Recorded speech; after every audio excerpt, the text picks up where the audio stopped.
Hello and welcome back, and another video about the construction of phase 2 of Heaton Lodge Junction. It's been a long couple of weeks, hasn't it? Well, at least it has for me. It seems like it. I've been putting up shelves, I've been cleaning, I've been painting, and everything is spick and span. But boy, has it taken its toll. I am absolutely shattered, but I'm really glad I did it, because you might be able to tell if I just swing the camera over there. I've put in probably the best part of 30 shelving units. I've now put everything in order. I know where everything is, which is going to save me so much more time. So things are good. But anyway, let's move on. We're going to go and see Tim Horn first in Fakenham in Norfolk, because Tim's been doing the station base for the HS3 station. He's also been doing the platforms and the shoulders for the the actual flyover section. So we'll go and see Tim first, and then we'll come back here and I'll show you what I've been doing. So let's crack on.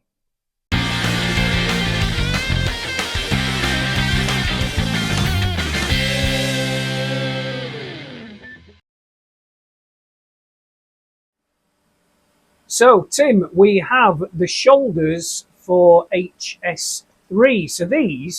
So what we made these out of? I've gone for 9mm MDF. Yeah.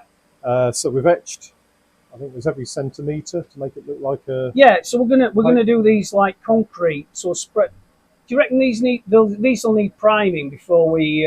Yeah. Bit of Halford's primer. The top will be fine without primer, but the sides, they just absorb, yeah. Moisture. So like a top coat, a primer coat first, and then the top coat should sort it out. But yeah, no, MDF is fine. It's this was really hard actually to cut compared to the normal stuff I normally use. I mean, just imagine without a laser cutter just how long it would take to cut these lines which represent the concrete blocks. Yeah, you'd still be going in a month's time, wouldn't you? Oh, you would. Yeah, it's just amazing that. But these will look great when they combine with Steve Smith's from Railway Laser Lines, his sides, which are just popping up on your screen now. So has Arnold had anything to do with the cutting? Arnold? Arnie. Here he comes. Here he comes. Arnold, can you contribute here and let us know what contribution you've made to the laser cutting operation? It looks rough. They look rough, thank you. Yeah, very good. Thanks, Arnold, for that. Very good. That's great, Tim. Thanks for that. Thanks, We'll Simon. get these on the van and take them back to the basement. Oh, before we go, though, let's spin round. The platform, yeah. Because the platform is this here. Again, this is the HS3 platform. So this will be supported on those concrete piers that I'm about to show you. It's about 60 centimetres wide, isn't it, Tim? Yeah, 2 foot wide. And so again, then we've got platforms either side and then 4 lines in the middle, because on the platform, don't forget, it's a loop. There's 2 loops for the platforms. Sorry, for the railway. There's 2 main lines and then there's 2 loops. That's what I'm trying to say. So yeah. 4 lines altogether. They'll run off and they'll go through point work into 2 lines and then out on the piers. So, yeah. There we go. Cheers, Tim. Thanks, Simon.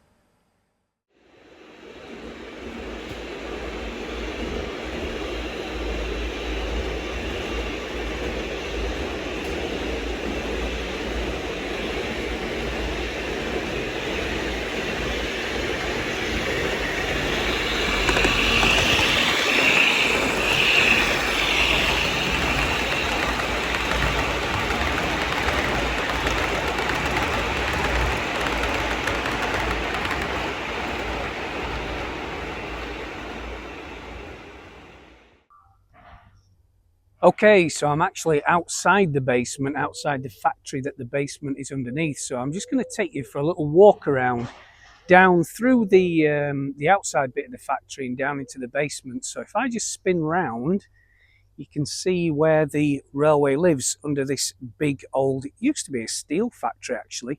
But anyway, let's go for a little tour and I'll show you what I've been up to in the last couple of weeks.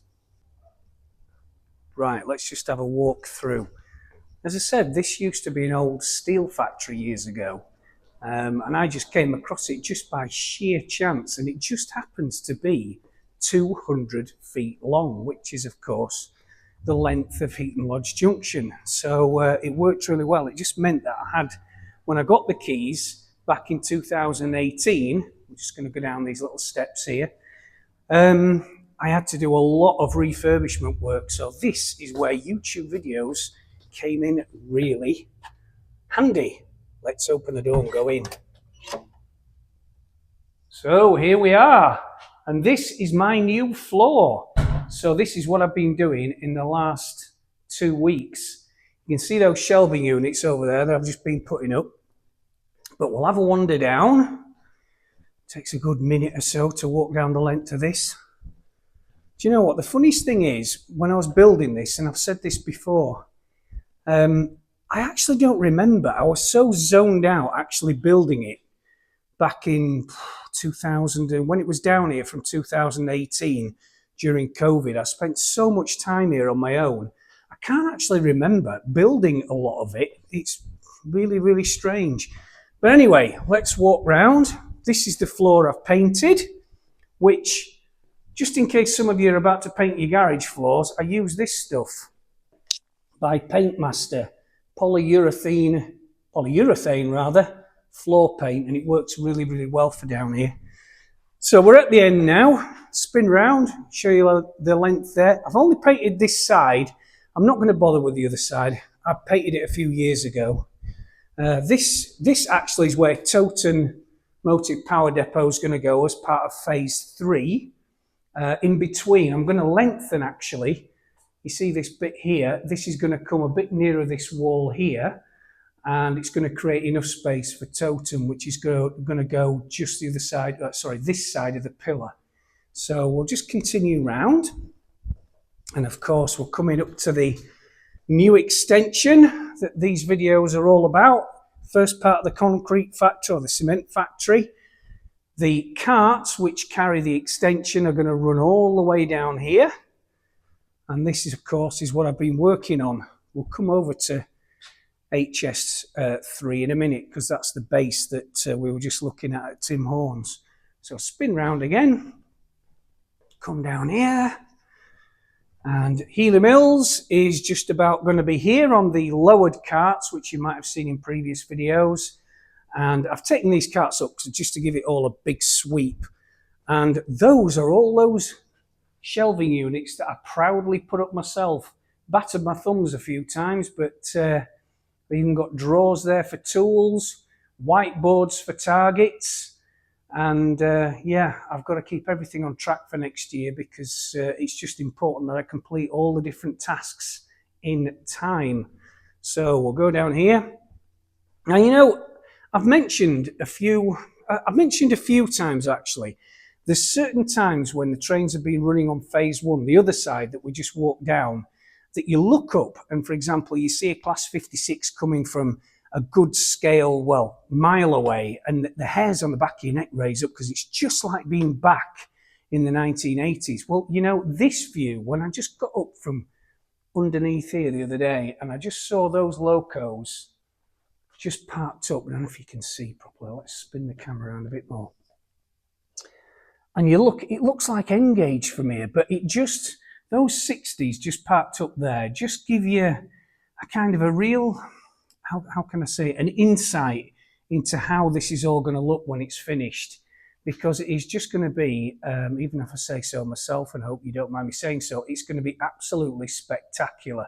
With all these lights, the lighting units on the gantries by Railway Laser Lines, there's another 6 of these coming, and they will stretch all the way down here to just about here. And yeah, it's going to be absolutely spectacular. But that's a bit of a walk around. I don't know if you can tell, but I have, of course, swept up all down here. It just looks much more neat and tidy now, and I can actually work, which is great. So anyway, let me show you from Rob Bean, who does the 3D resin printing, just what he's been up to with the Piers for HS3, and even more importantly, the Catenary.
actually I've started to all finish. I'll just show you the remaining bits of what I've been doing. So those shelving units there.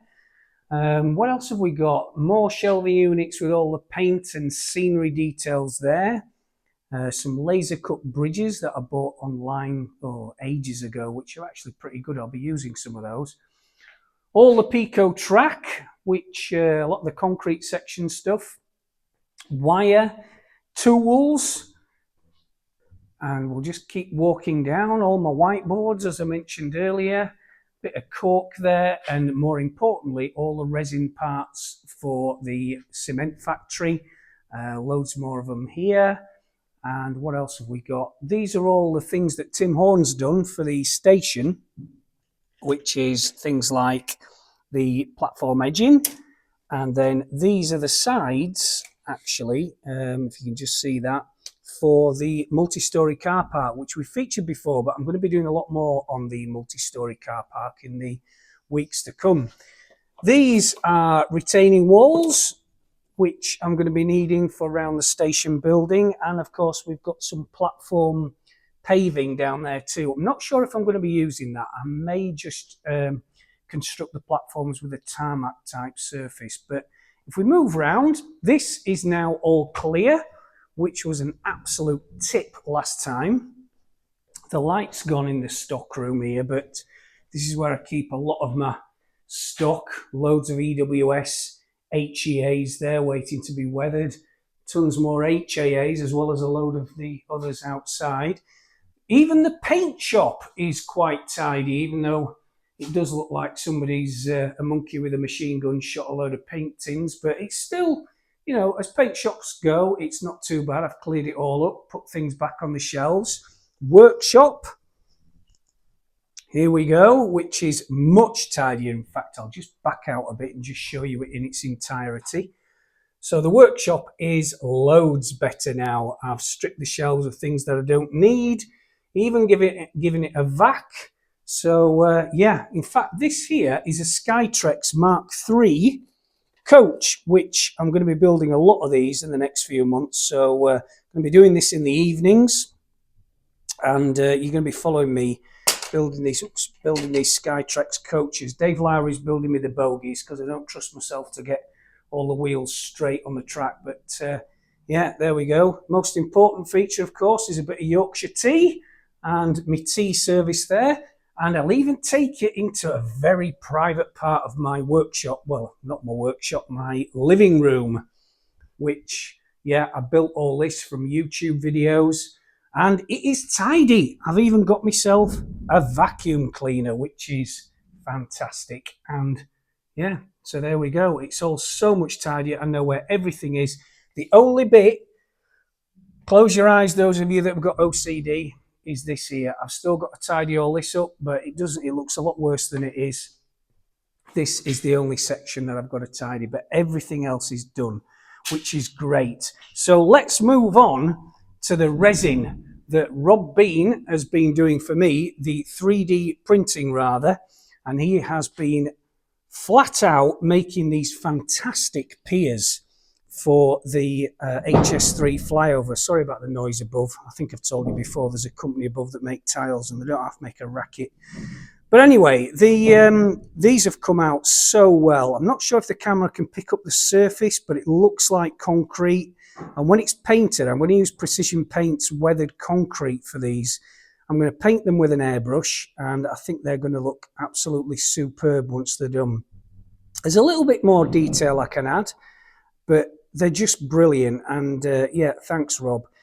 The insides, he's made them light. They're not full of resin inside, so they're quite light, as you can see.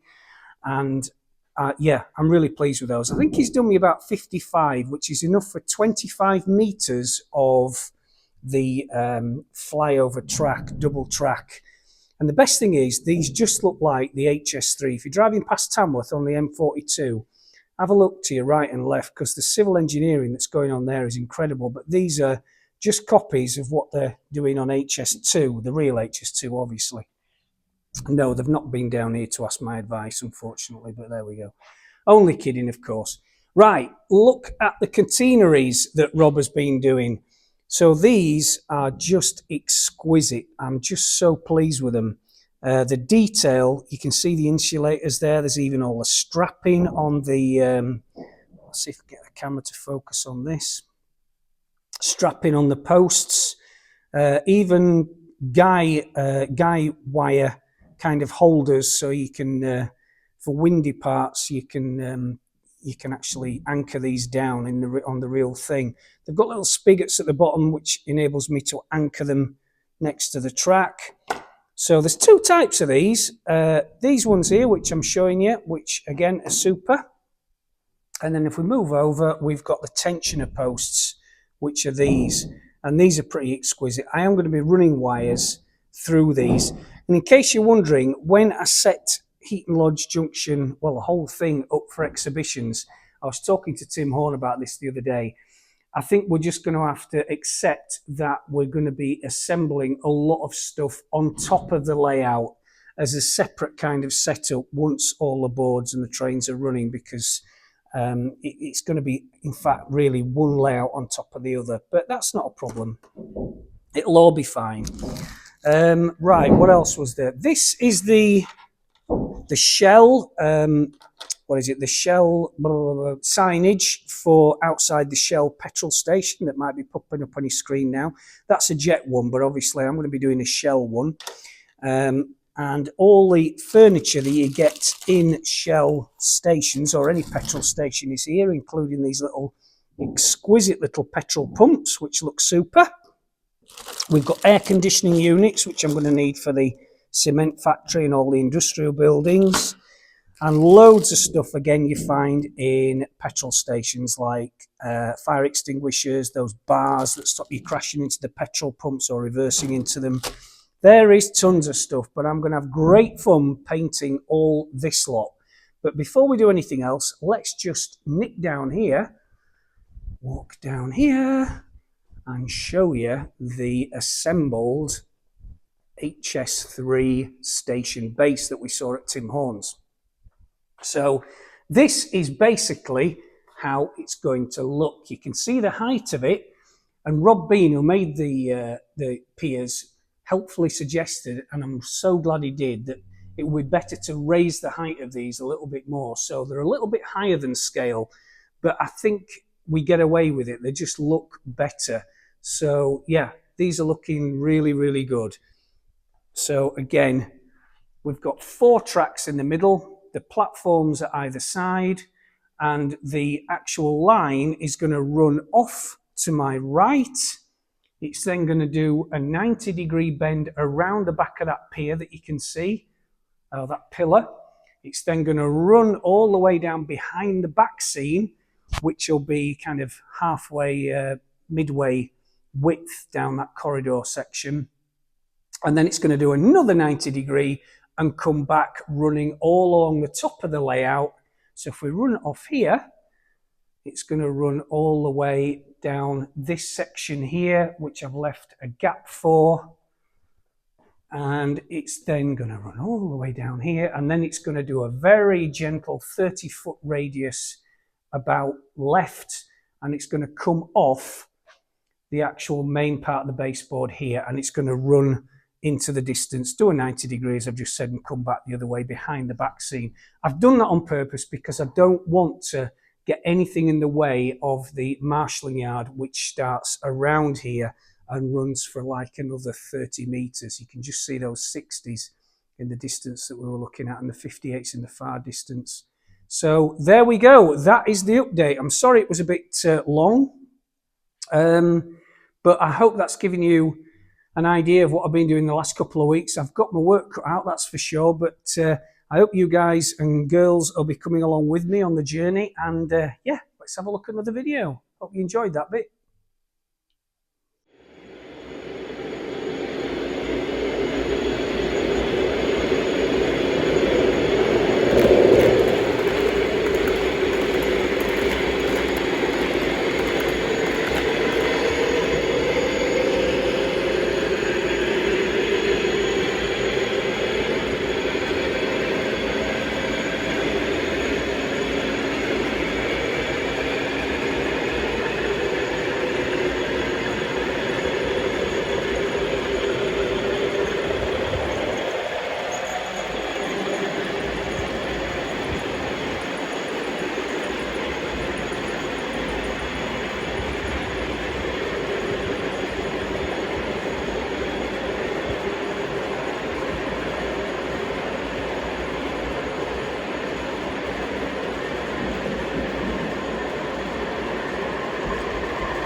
So that's about it for this week, folks. Thanks for watching again. And yeah, I know it was a bit of a one subject catch up this week, but there was one benefit of doing this massive clear up, of course, apart from finding cups of tea much quicker. And that was I found some rolling stock that I didn't know I had. So I found an 03, in fact, two 03 shunters, would you believe, which I'm going to keep for posterity. And I found an EWS class 08 that, again, I didn't even know I had. So I'm really pleased. It was well worth it after all. So again, please like and subscribe if you can do. That will be very welcome. And lots more to come next week. Hope you enjoyed this week and have a great weekend. See you soon.